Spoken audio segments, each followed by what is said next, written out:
आविष्कार के विषय में चर्चा करते हुए आइए हम आज आगे बढ़ते हैं और एक विशेष और अहम ज़रूरी चीज़ पे चर्चा करते हैं कि जब हम मानव इस ब्रह्मांड यानी पृथ्वी पे आए थे तो हमें अपने आप के बारे में खुद ही नॉलेज नहीं था कि हम मानव हैं या क्या हैं या क्या हैं। हमें भूख प्यास कैसे लगती है, भूख प्यास क्यों लगती है, हमें कुछ भी नहीं पता था। लेकिन जब हमें धीरे धीरे अपने आप के बारे में ज्ञात होने लगा, फिर हमारी इच्छाएं बढ़ने लगीं, फिर हमने अपनी ज़रूरतों को पूरा करने के लिए किस तरह के कदम उठाए, आइए हम इस विषय में चर्चा करते हैं। आधुनिक खोजों से यह ज्ञात हुआ है कि लाखों वर्ष पूर्व इस पृथ्वी पर मानव का जन्म हुआ था। पहले मनुष्य 4 पैरों पर चलता था और जंगलों में रहा करता था। वह पेड़ों की जड़ें, पत्तियां, फल फूल इत्यादि खाया करता था। कुछ छोटे जानवरों को मारकर उनका कच्चा मांस भी खाया करता था। वस्त्र नहीं पहनता था, वह पूरे दिन घूमता रहता था। यह वानर जैसे मानव खाने की तलाश में इधर उधर दिन भर भटकता रहता था। लेकिन रात होने पर जानवरों से सुरक्षा व ठंड व बारिश से बचने के लिए गुफा जैसी स्थान मिलने पर उसमें रहने लगता था। लेकिन वह अधिकांश पेड़ों पर ही चढ़कर रहा करता था। इस तरह रात में जंगली जानवरों से अपनी सुरक्षा करता था। संभावना लगाया जा सकता है कि जब मानव ऊंचाई पर लगे पेड़ के फलों को देखता होगा, तब उनको तोड़ने के लिए वह धीरे धीरे अपने शरीर को संतुलित करते हुए 4 पैरों की बजाय 2 पैरों का उपयोग करने लग गया होगा। इस प्रकार उनके 2 हाथ स्वतंत्र हो गए होंगे, जिनका उपयोग वह धीरे धीरे किसी चीज को खोजने, पकड़ने, उखाड़ने में करने लग गया होगा।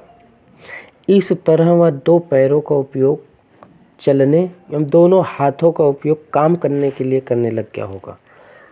इस तरह मनुष्य में धीरे धीरे शारीरिक परिवर्तन होते गए। जैसे जैसे जब वह पैरों पर खड़ा होने लग गया तो अधिक दूरी तक देखने लग गया होगा। वह अपने आसपास की चीज़ों को देखने के लिए पूरे शरीर को घुमाने के बजाय सिर्फ और सिर्फ गर्दन को घुमाया करता होगा। हाथों का उपयोग पेड़ों की टहनियाँ पकड़कर फल तोड़ने, खाना बनाने के लिए करने लग गया होगा। इस तरह और इस समय वह ठीक से पीठ के बल सोने लग गया होगा। इस प्रकार शारीरिक परिवर्तन के साथ साथ मानव के सोचने की शक्ति भी काफ़ी तेज हो गई थी। उनके स्पष्ट रूप से रोने व हंसने की आवाज़ में भी अधिकतर स्पष्टता आई होगी।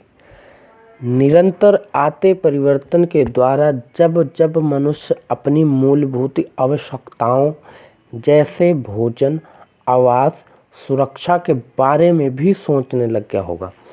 भोजन की तलाश में घूमते रहने के साथ साथ वह भोजन इकट्ठा भी करने लग गया।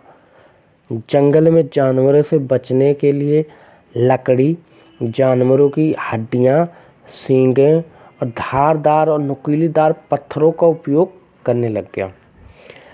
उपरोक्त तरह के मानव अर्थात आज से लाखों पूर्व मानव को आदि मानव कहा जाता था।